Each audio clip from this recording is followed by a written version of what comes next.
Today we'll look at Egypt and Mesopotamia as we look at the key concept 1.3, the development and interactions of early agricultural, pastoral, and urban societies. Now before we begin, it's very important that you keep the basic structure of these basic societies in check because the period 1 foundations unit that you're now going over accounts for only 5% of your multiple choice test. However, it forms the foundation, hence the name, of the rest of the units that will follow because it begins with the major points of interaction with people and societies. The absolute basics on the foundations period are 1.31 and 1.32. One being that there are several core civilization zones that are going to develop in a variety of geographic and environmental settings, and most of those, if not all of those, involve resource development and labor, both of which have only agricultural and flourishment to lead to. So basically what I'm trying to get to is the Neolithic revolution that you've already studied is going to give way to agricultural surplus. And when you have more food, you can have more people. And when you have more people, you start to increase the amount of those bands of foragers that band together in civilizations. And here are the major points of civilizations that you need to know about. Of course, the Mesopotamian and Egyptian ones will be talked about today. Mesopotamia along the Tigris and Euphrates River valleys. Egypt is in the Nile River Valley. Later on, you'll be looking at Mohenjo-Daro and Harappa in the Indus River Valley. You'll look at the Shang in the Yellow River or the Huang He Valley. And then we'll skip across the ocean to the Olmecs in Mesoamerica and the Shavan people in the Indian South American area. So that's the 1.3 point I. You got to know those zones, okay? You got to look at them on a map. You have to know where they are. 1.3.2 looks at the states that start to emerge during the growth of those civilization zones, those core zones. And we're going to start with Egypt today. Now, we start with Egypt because Egypt, of all those zones, is probably the most widely understood that you know of. So we're going to start with an easy one. Egypt is the one that is covered in middle school. You probably have covered it in elementary school at some level, or at least you know some of the basics of that. And we look at Egypt as one of the major core zones for several reasons. One, it has tons and tons of agricultural production due to what is called the gift of the Nile. The regular flooding that takes place in this region is extremely important. It's going to be useful for getting all that agricultural grown. Red land versus black land, where you have the regular flooding, which comes from the southern portion in the cataracts, the first and second cataracts in what was called Nubia at the time. That water flows north to the Mediterranean Sea, to the delta. Along the way, it deposits very black, organically rich material of silt, hence black land. And then when that water retreats, you have the land that you can grow on. This flooding was very predictable. It allowed Upper and Lower Egypt to really have a good, wide base of resource material for growing agriculture. Beyond that, this area survives for quite some time due to natural barriers. Of course, you know the Sahara Desert to the west and to the south. There are mountains also along the way of the river which protect it from invasion. To the east, the Sinai Peninsula has a small strip of land that, as long as it's looked at and addressed with security, can be protected against. To the north, you have the Mediterranean Sea, so that's kind of hard unless you have a navy, and if you have a small navy, you can protect that pretty well. And then, of course, the Red Sea is another little barrier. So natural barriers, a lot of it in protection for invasion, and of course, invasion will be the name of the game for the Egyptians during some of their kingdoms, due to the fact that they do have such a large-scale amount of natural resources. It goes beyond stuff like agriculture. There are other goods that are being produced here or being traded with. The expansion of trade is really important when it comes to economics as one of your major themes for this year. Economics, right? Spice, the E. Economics is going to be extremely important, and you start looking at trade becoming important for building civilizations into eventually what we will call some of them in Unit 2 empires. Okay, so look at trade. Trade will lead to money. Money, growth, and power, unfortunately, also leads to stuff like war and conquest, whether it's for that territory or whether that territory is starting to expand outward. So let's talk about government and administration. This is 1.3.2.A. You have to look at new states becoming powerful, and those new states have new systems of rule. Most of that rule is allowed to take place because, once again, surplus labor and surplus resources over a large area can be controlled, and somebody has to do the controlling. And so that administrative system is what's going to allow for organized development of kingdoms and civilizations to flourish. Now, a lot of these early states are often led by a ruler who is divine or believed to be divine. That kind of divinity gives that ruler a little bit more of an extra edge versus any other normal organized person who could say, I can organize these resources as well. And then, of course, military has to be supporting this ruler. There are countless examples throughout any of these time periods and any of these studies points that we will look at where sometimes the military does not support a ruler, and therefore that ruler is quickly removed through force, of course. We have a whole formal name for that process. Later on, when we get into the other time periods, it becomes a fact of history that sometimes the military takes matters into their own hands and removes a leader by force. For now, for the most part, we're going to look at the positive side of this, where leaders in the early states need to have that support of the military. For Egypt, you look at central administration. This is in the capital city.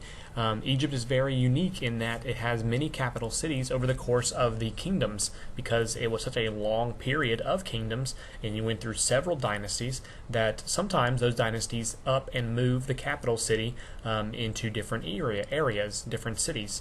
And so Egypt has a wide expanse there of different cities. Here in America, we have one capital city, Washington, D.C.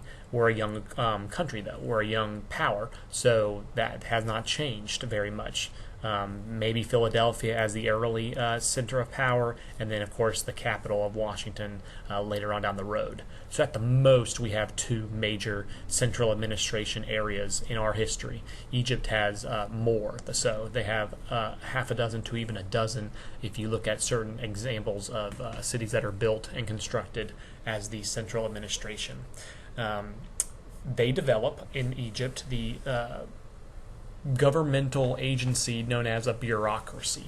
Bureaucracies are very important because this is the actual organization of any government. So when you start seeing the term bureaucracy, you're basically trying to get a fancy term for the government style and organization that these powers to be are keeping track of.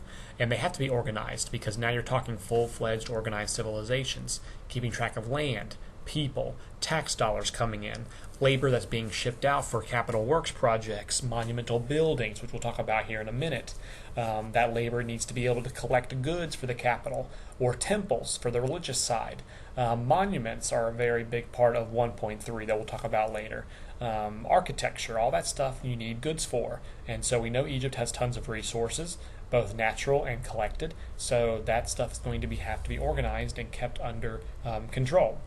Now, if a central power is strong, bureaucrats typically are chosen by merit, and vice versa. If central powers are weak, those offices sometimes are weaker, and so often they are chosen by hereditary means through families, and they gain, through family control, more dynastic, autonomous power. So start making a distinction here when you start looking at politics over time at bureaucracies. You have to tie together social and political stuff when you look at those themes, and one of the easiest ways to do that is to look at power. How is power situated within a government, and how is that power illustrative of whether the government and therefore the country is strong or weak? If it's strong, typically that's because you have strong leaders. They're smart, they're intelligent, they know what they're doing, they get to where they are because of what they know and how they carry themselves. If they're weaker, you may have a chance of examples there where it's a family line and the dad might have been really, really good at his job and been awesome, but the son that comes after him or the grandson that comes after him maybe are just collecting on the laurels, so to speak, of what dad or granddad did. So, as we move forward, we organize Egypt into kingdoms, and there's two major ones. There's the Old Kingdom and the New Kingdom. The Old Kingdom is around 2700 BC. Most historians will use that as a little threshold there, and it'll go to 2200 BC. So, that happens when a ruler by the name of Menes, he will combine Upper and Lower Egypt. These were two separate little zones of power, loosely connected through trade, but nothing else really, maybe culture. And then this gentleman by the name of Menes will use his military and actually take over and collectivize Upper and Lower Egypt to create one massive empire. And then he will start the first dynasty, where he will be in charge as a pharaoh, and then his son will be in charge when he dies, and so forth. That's what a dynasty is. The pharaoh at this point is seen as a god, a living god, absolute power. We go through absolute power in every single region that we talk about in this course. Every single region, whether it's Europe, Africa, Middle East, Asia, Southeast Asia, Americas, South, North, Central, wherever. You look at a zone and you look at power. At some point, that power featured absolute rule, absolute power, where somebody controls absolutely through some kind of rigid type of leadership. He will develop the first bureaucracy because he has that absolute power. He has to keep everything organized. With that, he's got representatives. It's nothing that's atypical of a lot of organized, complex government systems. His main representative at the time is known as the vizier. So if you see that term, you can start narrowing your focus down to, vizier, that means it's Egypt, that kind of deal. Look for the key terms. That's why we give you Quizlet terms and stuff. You got to look for the nuts and bolts of this course. And then, of course, Menes has 42 departments with governors for each of these departments. Kind of similar to how a government today in America has a cabinet, right? The president has a cabinet. There's a bunch of different departments there, housing, agriculture, education, all that kind of stuff. And all those people that are leading those things will give the pharaoh advice on how to do certain areas or certain laws or whatever. 1.3.3, Roman numeral 3, looks at culture. Culture is huge for this class because it's a wide umbrella. Myself and other teachers will say that culture is a very large umbrella. It covers a lot of things. Even in 1.3.3, if you read the language of the key concept, look at what it can fall under the umbrella of culture. Significant role in unifying states through things like law, language, literature, religion, myths, and monumental art. And even art can be broken down into stuff like music, eventually stuff that you see, propaganda, that falls into a couple of these things. So look at culture. What is a culture? What do we share when we talk about common culture? You share things like law, language, customs, literature, religion, myths, and art, stuff like that you hold dear. 1.3.3.a therefore is going to be breaking off of that culture, and this particular one, A, looks at early civilizations developing monumental architecture and urban planning. One of the things that a government has to organize is labor and resources. Oftentimes that labor and resources is used to transform the country or the area or whatever territory you're talking about through things of urban planning, the growth of the urban planning system. Cities, right? Look at Jacksonville, for example. When something happens in Jacksonville to benefit everybody, that's called urban planning. It may be a road being built or increased in size in order to make more flow. It may be a bridge that goes over a different body of water that allows transportation to flow. It could be the building of a new hospital where there is not good coverage. Same thing with police stations, fire stations. You could talk about schooling as a great one. We have lots of schools here. Those things have been built over time to service the need of growing population centers. In Egypt, the easiest easiest one for urban planning to talk about are pyramids. Because you've already seen, hopefully, some representation of the pyramid system in Egypt. So we use that as our no-brainer softball layup type of example here. The pyramids, of course, are built for a pharaoh's burial. Sometimes they'll be started during the beginning of the reign of a pharaoh, and then, of course, they might not even be completed until well after the pharaoh's death. In some cases, their families, their servants also go in those pyramids as well. And so that starts looking at culture and what you're putting a basis for religion around as well. Oftentimes they're filled with goods that'll be needed by the Ka, the spirit of the person in the afterlife, the spirits of all the people that are in this pyramid in the afterlife. These are big tombs, right? So look at a tomb. What would a spirit world tomb need to service a person for the afterlife? Chariots, food, weapons, dogs. That's why we put servants in there. They're mummified as well, families. Mummification is the system the Egyptians used to preserve bodies for that dead. They remove the organs. They wrap them up in tight cotton linen, which is very clean. They spray the bodies with perfume and such to help with that process. All these things indicate some kind of cultural significance here. And like I said, this all dives back into using the pyramids as a method of monumental architecture. They still exist today. That's pretty awesome considering this is several thousands of years after most of them were built and constructed. Giza is your great example here. One of your kings, King Khufu, built the Great Pyramid, which is the typical picture postcard example of the pyramid system in Egypt. You also have the Sphinx as well, which is the head of a body of man, the body of a lion, that kind of stuff. It's changed a little bit over time as erosion and stuff have gotten to it. However, we still hold these things in awe. Historians, in some cases, still debate how this thing was constructed using the primitive technologies that were there several thousands of years ago. It would have taken an extremely immense, organized system to put some of these things together with such detail where, modern day builders take, precise tools and methods to do. Then you have the Middle Kingdom, which is between the Old and the New Kingdom, 2050 to 1652 BC, give or take. The image of the pharaoh and that changing political, social persona is really important because we start moving from an absolute, impersonal, godlike figure to somebody who is more a person protector, right? A protector of the actual people, because at some point the pharaoh's role needs to change. As growth occurs and expansion of Egypt occurs, you start taking in more different cultural areas. You start trading with more and more people. Different culture customs are mixed together and intertwined. And some of those cultures don't feel the same way that the Egyptians were feeling in the Old Kingdom. So once again, the pharaoh and his image will change along with that. This is the time where really there's a lot of flourishing with trade because, once again, expansion equals typically more and more movement of trade, long-distance trade. And then new public works projects. You have the Wall of Princes, for example. There's a pyramid for pretty much every pharaoh during this kingdom built. Not so much in the Old Kingdom, but during this kingdom, it was like every pharaoh had to have a pyramid, otherwise they were terrible. Drainage, farmland.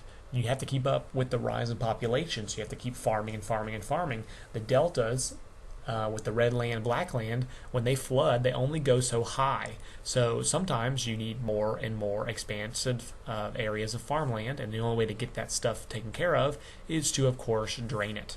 And that drainage and that irrigation systems are really easy to look at here in the first two time periods as a really big public works project. When we mention public works projects, you can look for the basic ones like pyramids and ziggurats and all that kind of stuff. But look at irrigation, because without farmland, we don't have people, and without people, we don't build these great kingdoms. Society here, when you look at society, the pharaoh at the top, no-brainer. The royal family with him, right underneath.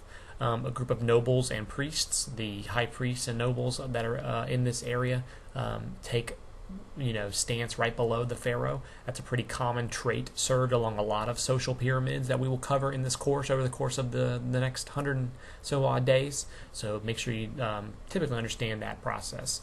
Middle class, that contains the lower officials, merchants, artisans, scribes, tax collectors. In some cases, in some other societies or some other time periods, some of these people are not in the middle class. They're in the lower class. In Egypt, they're in the middle class. Who is in the lower class then? Peasants, okay? Peasants. And of course, below them, you probably had some form of slave or prisoner of war that was not, useful for the rest of society. Women. I want to talk about women because I say it in my class all the time. When you start doing essays and studying and social breakdowns, it's really important that if need be, you always be able to talk about women, the role of women, where their status is, what they can do, what they can't do. That's a really easy one to use on essays and things of that nature if you get into a pinch or a bind. And so in this case, in Egypt, during this kingdom as we build it, women, they can hold, inherit, and will property. And they can regain a dowry in a divorce. Those are 2-3 major things that can be useful for you when looking at women in this society, because that will not always be the case in other societies. To hold, inherit, and will property, and to regain a dowry, which is the payment paid for a woman in order for a marriage to occur, those are big deals. Those are big deals that we won't see in a lot of other societies. Moving on, we're going to go to 1.3.3.b, elites, both political and religious, right? So you're talking about your priests and your pharaohs here. Sometimes it's not a pharaoh, it's a king or whoever. They promote arts and artisanship. And they do this sometimes through public work projects. Sometimes they do this through, arts like writing. Writing is extremely important. Why do we talk about those 5, 6, 7 zones that I mentioned earlier in the earlier slide that we broke down? We talk about those zones and those zones only for one reason. We have records for them. Were there people that were probably around in the world prior to the Egyptians? Yeah.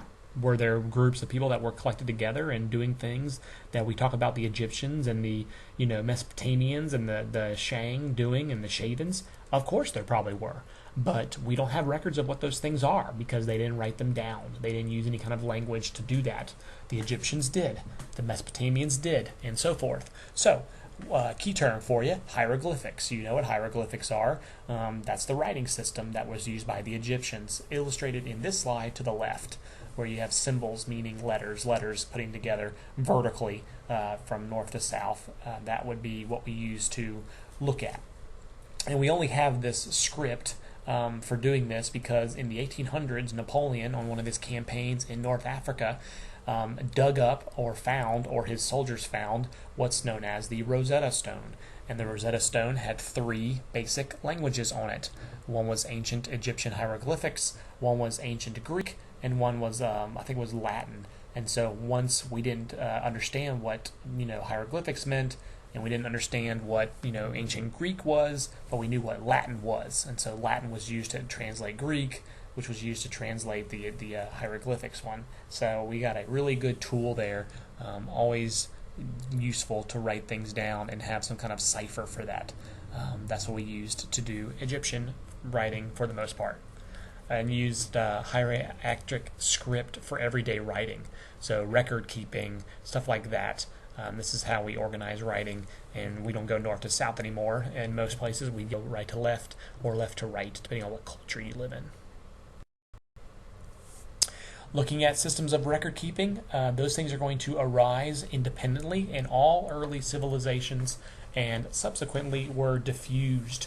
1.3.3.c. And an easy way to tie this into this particular deal is religion. If you look at part B, it looks at art and artisanship through writing and through symbols and that kind of stuff. Part C, in the same actual vein, looks at religion, because record keeping in most cases arises with several books that we have. Most commonly, the Book of the Dead for the Egyptians is a really good resource and one of the classic examples that AP will expect you to know that contains ideas about the Egyptian religion. What do we know about the Egyptian religion? Really simplistic, polytheistic, which means multiple gods. You have a couple of major heavy hitter gods like Re or Ra, typically the sun god, whatever the name is for that sun god. Osiris, you have the underworld god, you have a heaven and a hell, so to speak. And so you have lesser gods, your city gods, for example, that certain towns hold patronage to. I mean, if nothing else, look at old Greek and Roman mythology that you probably already know about as well. For every Zeus, there's a Ra. For every, Hades, there's an Osiris. City gods, you've got Athena and Poseidon being patronaged in the Greek world in different towns, that kind of stuff. But whatever you're doing, the emphasis here is on the next world. That's why those pyramids are put under so much heavy building processes, because those are the tombs that will serve as the next world liaison for these rulers. Mummification was done at a painstakingly major effort, because that body had to be preserved for the spirit to inhabit it in the afterlife. Those tombs were ornately decorated. They had several rooms where you could sleep and go to the bathroom and eat and have little, afterlife parties and whatnot. Those things all show that records for keeping these things around look at culture and being diffused here. Okay, what is it important about a process for burial that we need to write down in a whole book, right? The Book of the Dead. What are the processes for doing that? Why do I care that we took out all of our organs and, wrapped the body in linen and then put certain oils on certain parts of the body and then buried in a certain way and had all these things? Well, that's important because it shows what we value. And in this case, the Egyptians valued next world living. You're only on the earth for so many years, right? The life expectancy of Egyptians were very small compared to today's standards. So much more time will be spent by your spirit and body in the afterworld. Record keeping shows sometimes what we put emphasis on. Here's one example of that. Before we move on to Mesopotamia, lasting developments and impressions of the Egyptian people, several things that we look at the Egyptians as being the, forebearers for. The 365-day calendar, as an example, which will be used by several people down the road. Geometry, right? Looking at certain things of mathematics. We know that pyramids and all those structures and building irrigation canals and stuff takes a lot of math and engineering, and they start that process. We know that taking care of a dead body is really important for them in the afterlife, for religion and social, cultural type of understanding. That takes something called embalming, where you preserve tissue. That process has begun here. Transporting and building, transportation, boats on canals are used to transport large, heavy stone from quarries up to where these pyramids are being built. The pyramids themselves, how are they built? It's a really intricate process you can look up examples about and see that this is not an easy process. It takes a lot of time and organization to do, and therefore that goes to show different ways that these societies are managing their labor. And of course, medical practices, stuff like anatomy, chemistry. You had to know where the heart was in order to remove it, to take care of it for the afterlife, or the brain, or what the liver was for, and what different parts of the body were for. If you got sick, we're not just you get sick, you're dead. Sometimes that did happen, but in some places you can use medicine to deal with that. Chemistry, same way. We have examples of perfumes and salts and stuff that were combined to make things that helped the embalming process, the burial process, be a little bit more able to handle.